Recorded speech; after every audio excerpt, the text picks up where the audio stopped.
Sitting MPs ने इनकार करना शुरू कर दिया था। सोनीपत के सांसद ने कहा हम नहीं लड़ेंगे, शैलजा जी मैदान छोड़ करके चली गई। उससे भी बुरी स्थिति लोकसभा परिणाम के बाद, लोकसभा के परिणाम के बाद कांग्रेस के विधायकों की यह स्थिति है कुलदीप जी कि वो लड़ना नहीं चाहते। मैं एक कांग्रेस के वरिष्ठ नेता का नाम लिए बिना बताना चाहता हूं। उनके पास मेरे जैसा एक नौजवान आदमी चला गया कि सर मुझे टिकट दिलवाइए, तो उन्होंने बड़ी ईमानदारी से कहा बुग्गे टिकट लेके के करेगा, इनके के का देगा कांग्रेस की टिकट लेके दिवा दो तने मैं दूं। तो ये अवस्था है कांग्रेस की, वास्तव में नहीं है। 12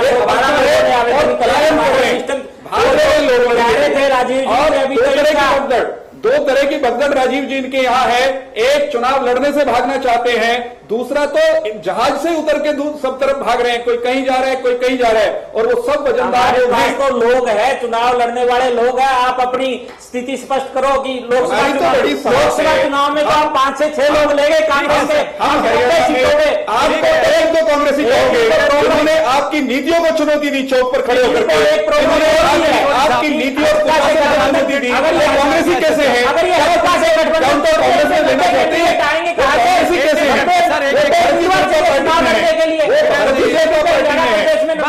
चुनाव लड़ने के लिए हो गया सर, हो गया। में ये प्रॉब्लम आ रही है कि 90 लोग लेके कहां से आएंगे।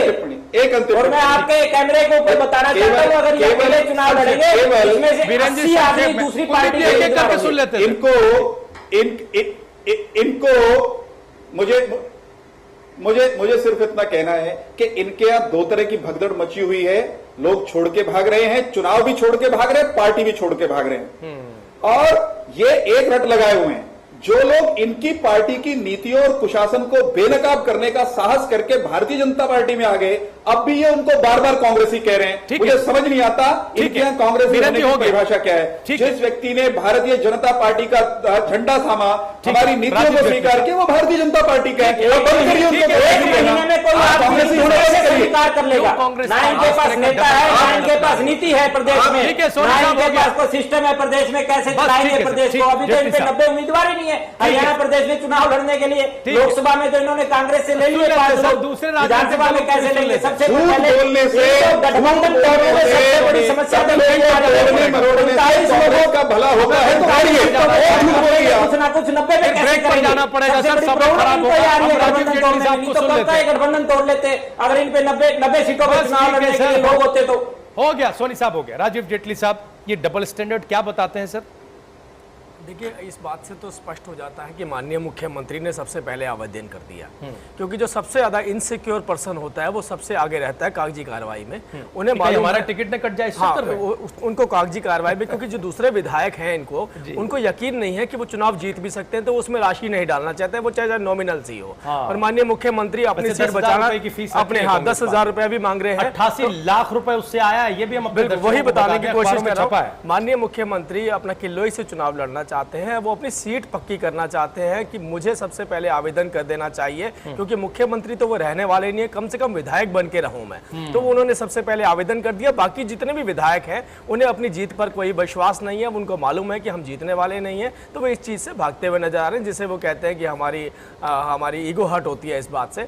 तो इनका एक आंतरिक मामला है, इनका क्या प्रोसेस है, कैसे नहीं चलता, कैसे कलेक्शन। किसी भी पार्टी के लिए चिंता की बात तो होनी चाहिए। देखिए, चिंता की बात तो इनके लिए बहुत बड़ी यह है कि इनकी सरकार जा रही है, उससे बड़ी चिंता की बात कोई नहीं हो सकती। आज कुछ चंद लोग हैं वो अपनी अपनी सीट बचाने में लगे। जैसे आपने पीछे लाइव अपने टेलीविजन पर दिखाया था कि इनके मंत्री अजय यादव जी, उन्होंने स्पष्ट तौर पे बोला था कि भाई मेरे जो हल्का है उसके युवा मेरे से नाराज हैं, वो मुझे वोट नहीं देंगे, मैं क्या करूंगा उनके पास जाके। तो हर आदमी ने अपना खुलासा कर चुके हैं कि वो आज जीत से बहुत परे हैं। तो बस यही है कि आज अपने अपने लोग जो चंद पैसे हैं वो बचाने में लगे हैं, 10,000 रुपए नहीं देना चाहते हैं। मुख्यमंत्री जी को चुनाव लड़ना है और अपनी सीट हम संजय जी के पास आए इससे पहले, चूंकि आपने चिंता की बात की, राजीव जेटली साहब कांग्रेस पार्टी को चिंतित होना चाहिए, हैं भी शायद, लेकिन अभय चौटाला साहब भी काफी चिंता जता रहे हैं। वो दो चीजों पर बड़ी चिंता जता रहे हैं। एक तो प्रदेश में जो खेल नीति है, बाकायदा उन्होंने आज सार्वजनिक मंच से यह कहा कि मुख्यमंत्री इस खेल नीति को लेकर भी भेदभाव कर रहे हैं। मेडल लाओ पद पाओ की जो नीति है वो भी चहेतों में ही बांटी जा रही है। क्या ऐसा है जेटली साहब? देखिए, मैं तो ये बोलना चाहूंगा, हमारे माननीय मुख्यमंत्री से 1000 गुना बेहतर तो वो कंपनियां हैं जो कम से कम एडवर्टीजमेंट तो देती हैं, उनको अपना ब्रांड एम्बेसडर तो बनाती हैं। क्योंकि हमारे माननीय मुख्यमंत्री ये कहते हैं कि आप ये लाओ और ये पाओ, और जो घोषणाएं करते हैं वो घोषणाएं भी पूरी नहीं कर सकते हैं। कम से कम जिन कंपनियों को रिप्रेजेंट हमारे खिलाड़ी करते हैं उनसे वहां से कम उन्हें पैसा तो मिलता है। और दूसरी बात, एक बार भी पिछले 9 सालों में एक ऐसा काम बताएं जो युवाओं को प्रोत्साहित करता हो, जिस वजह से मेडल आते हों। ये कहते हैं आप कुछ भी करिए, मेडल लाइए और हमसे पैसा पाइए। पीछे जाके देखेंगे तो भाई अभय सिंह जी चौटाला ने भिवानी के अंदर बॉक्सिंग एकेडमी खोली थी और छोटे बच्चों को ग्रूम करना शुरू किया था, छोटे बच्चों को प्रोत्साहित किया था कि आप आगे आएं और आपको जो भी हेल्प चाहिए होगी, जो भी संसाधन चाहिए होंगे, जिस तरीके की भी चाहिए होगी, हम आपको देंगे। चाहे वो रेसलिंग की बात रही हो और दूसरे खेलों में भी हमने जो नीतियां बनाई थी उसके रिजल्ट अब निकल कर आ रहे हैं। ये कोई माननीय मुख्यमंत्री ने 3 साल में किसी को बॉक्सर या रेसलर नहीं बना दिया। यानी खेल नीति में भी भेदभाव है कुल मिलाकर। खेल नीति में आपको, और वो भी अपने तो कोई बांटी जा रही है। आपको एक बात सुनिए कि अभी हमारे कॉमनवेल्थ के अंदर मेडल लेके आई एक निशानेबाज ने को जो बोला गया कि आपको डायरेक्टर बनाएंगे, जिसका जिक्र अभय चौटाला ने भी किया, स्पोर्ट्स अथॉरिटी में आपको डायरेक्टर बनाएंगे, लेकिन उसके बाद जो उनको पास लेटर आया वो कोच का आया कि आपको कोच बनाया जा रहा है। तो ये जो मंचों पे खड़े हम फाइनल टिप्पणी कुलदीप सोनी से लें, इससे पहले हम संध्या जी से भी जानना चाहेंगे। संध्या जी, क्या वाकई भेदभाव अब इस स्तर तक है कि प्रदेश की जो खेल नीति है वो भी उसके कटघरे में शामिल है वहां तक, यानी भेदभाव में आपने खिलाड़ियों को भी नहीं बख्शा है, और इनेलो की जो चिंता है संध्या जी वो जायज है इस लिहाज से? देखिए राजीव जी, मैं आपको ये बताना चाहती हूँ कि पहले जो हमारी बात चल रही थी, बहुत से मिनिस्टर्स आज 15 अगस्त का झंडा लहराने जा रहे हैं, लेकिन उनका अंदर से दिल जो है वो कांप रहा है, उनसे डोरी भी ढंग से नहीं खुलेगी, क्योंकि उनको मालूम है कि ये उनका आखिरी 15 अगस्त है जिसमें वो झंडा लहरा रहे हैं और वो जा रहे हैं। और इसीलिए ये घोषणाएं दबादब हो रही है, मेडल पे ये दे रहे वो दे रहे, ये सब चीजें जो शुरू में एक बेस लाना चाहिए। कहीं हर जिले में आप बनाइए ऐसी एकेडमीज, एक जिले में नहीं, हर जिले के बच्चे चाहते हैं कि वो खेलें कूदें, कुछ बने, रेसलर बने, वो खेलें और ऊपर से उनको भी मेडल आए।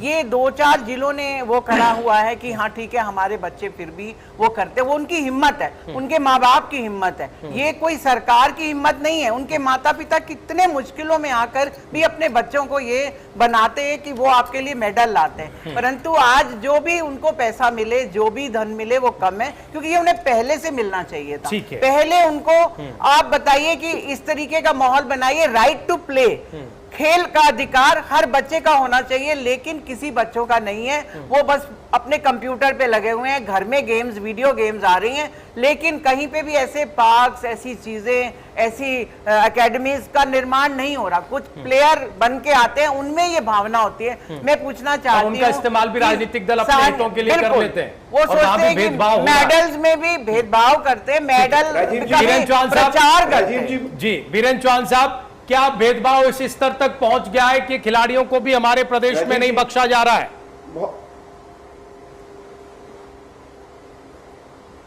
राजीव जी, भेदभाव के आरोप मैं नहीं लगा रहा हूं, विपक्ष नहीं लगा रहा है, स्वयं खिलाड़ियों ने लगाए हैं। भेदभाव की तो अति हुई है, और जब हम कहते हैं कि आपने क्षेत्रवाद फैलाया, भेदभाव फैलाया, तो मुख्यमंत्री कहते हैं मैंने तो कोई भेदभाव नहीं किया। कांग्रेस के प्रवक्ता भी कहेंगे हमने समान निगाह से सारे हरियाणा को देखा।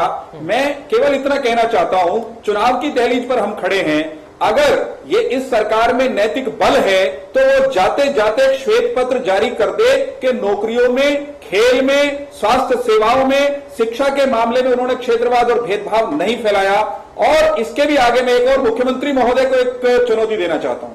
मुख्यमंत्री महोदय, उत्तर हरियाणा, अगर उन्होंने सारे हरियाणा को एक निगाह से देखा है, अगर उन्होंने बंदर बांट नहीं की है, अगर उन्होंने फिर के अपनों को नहीं दिया है, तो वो आए उत्तर हरियाणा की अपनी चॉइस की पसंदीदा सीट चुन लें और आकर के देखें, लड़े विधानसभा का चुनाव उत्तर हरियाणा से, वहां की जनता बता देगी कि कितना गहरा दर्द उनके भेदभाव के कारण उनके दिलों में है। तो हम इसे निमंत्रण कहिए, चुनौती कहिए, हम उत्तर हरियाणा में कहीं से भी लड़ने की चुनौती स्वीकार है क्या आपको?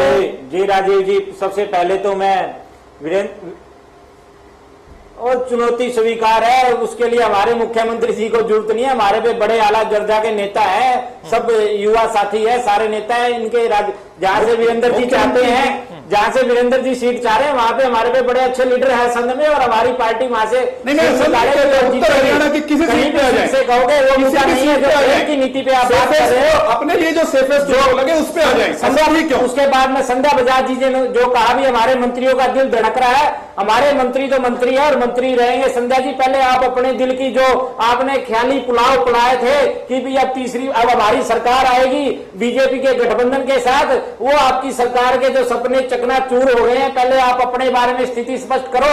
अगर स्वाभिमान की राजनीति आप लोग नहीं कर सकते, बीजेपी आपको कोई इज्जत नहीं दे रही, मान सम्मान नहीं दे रही, तो आप भी गठबंधन तोड़ सकते हैं। कोई ये फेविकोल का जोड़ तो है नहीं कि आपने लगा के रखना और ये कंपलसरी है, तो इन पे भी स्वतंत्रता है गठबंधन तोड़ने की। ये करे